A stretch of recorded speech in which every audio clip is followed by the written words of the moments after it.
Đại ca, rốt cuộc là tổ chức đổ cả tấn tiền nghiên cứu cái thuốc ABTX 4869 để làm gì vậy? Để thống trị thế giới hay để trẻ mãi không già như mấy phim tiên hiệp? Chú mày nghĩ ngày ấy rảnh hơi đi lo chuyện nhan sắc à? Mục đích tối thượng của thuốc đó là tối ưu hóa chi phí nhân sự. Hả? Là sao đại ca? Mày tính xem, tuyển một sát thủ chuyên nghiệp tốn bao nhiêu tiền, đào tạo, bảo hiểm, thưởng Tết, rồi lỡ nó già yếu, bị đau lưng, thoát vị đĩa đệm thì lại phải trả tiền hưu trí, quả tốn kém.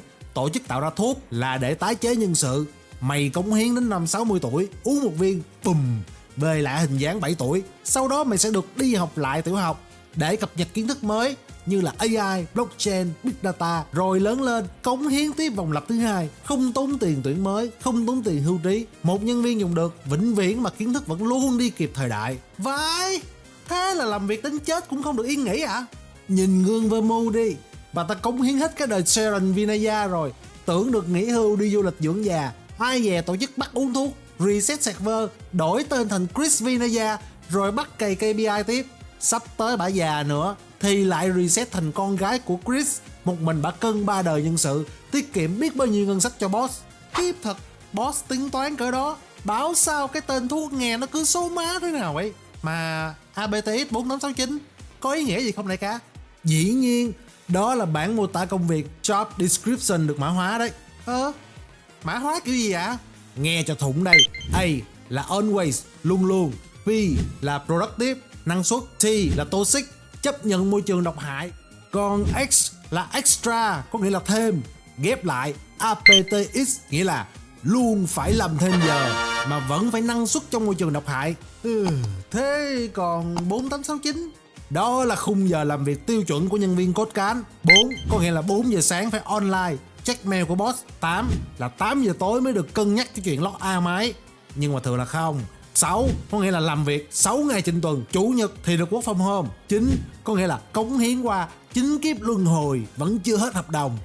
Kiếp thảo nào tóc đại ca bạc trắng, em cứ tưởng là do gen, hóa ra là do deadline. Mà đại ca, nói về nhân sự em mới thấy lạ, tổ chức mình mang tiếng là xã hội đen xuyên quốc gia mà sao vắng nhân sự chủ chốt nha.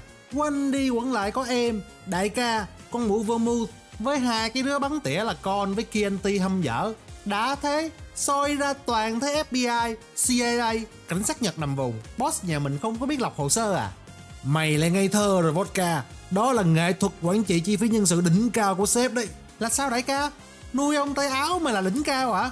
Mày nghĩ xem, tuyển một thằng tội phạm xịn, mày phải trả lương full, đóng bảo hiểm xã hội, lo cơm nuôi. Nhưng tuyển gián điệp như thằng Akai hay là Bobon thì sao? Tụi nó là công chức nhà nước, lương cứng là do FBI với cảnh sát Nhật trả. Vào đây tụi nó vì muốn lấy tin nên nó làm việc bán sống bán chết, nhiệt tình hơn cả nhân viên chính thức, mà tổ chức không tốn một xu tiền lương. Tóm lại là mượn sức lao động của đối thủ làm giàu cho mình. Ôi giời ơi, hèn gì cái thằng Bourbon nó phải làm 3 job cùng lúc, vừa làm cảnh sát, vừa làm bồi bàn tiệm bôi rốt, vừa phải đi thánh thính cho chúng ta, mà nó không có than trách gì hết.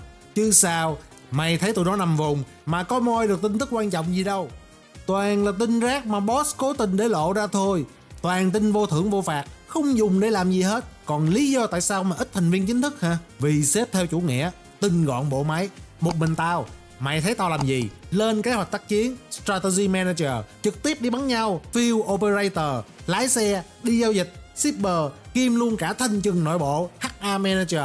Tổ chức chỉ cần trả lương cao cho tao và thằng thư ký là mày, còn lại toàn lũ gián điệp làm không công và mấy đứa bắn tỉa thời vụ, hiểu chưa? Đại ca phân tích làm em sáng mắt ra. Nhưng mà nhỡ mình làm việc kiệt sức quá rồi đăng xuất luôn thì sao? Vậy thì tổ chức cũng đâu có được lợi. Mày khỏi lo, boss đang triển khai phase 2 của chính sách nhân sự rồi. Sau thuốc trẻ mãi không già sẽ là thuốc hồi sinh cốt cán. Dự án có slogan là cái chết chỉ là một giấc ngủ trưa hơi dài thôi. Sắp tới tổ chức sẽ hồi sinh cái đám Bisco rồi Calvados vậy. Mấy tên nó chết cũng được cả năm rồi. Nợ tổ chức bao nhiêu là giờ làm việc, lần này phải bắt chúng nó dậy, chạy đến la bù. Thế ví dụ giờ em bị tai nạn xe, lao xuống vực chết queo thì sao? Thì tao sẽ đem xác mày về, ngâm phọc môn, đợi thuốc hồi sinh hoàn thiện, rồi dựng mày dậy lái xe tiếp. Mày nghĩ tao muốn tuyển tài xế mới à? Tốn thời gian training đường xá lắm. Nên nhớ, hợp đồng của chúng ta là trọn đời. Mà với công nghiệp của tổ chức thì cuộc đời là một khái niệm vô tận. Đại ca, em xin hứa là sẽ lái xe cẩn thận, không bao giờ để chết đâu à, em sợ boss lắm rồi. Ngoan, giờ thì đạp ga lên. Chúng ta còn 4 cái hẹn thanh trừng và 3 cái report cần phải nộp trước 12 giờ đêm nay. Nhanh lên, không là tao trừ lương.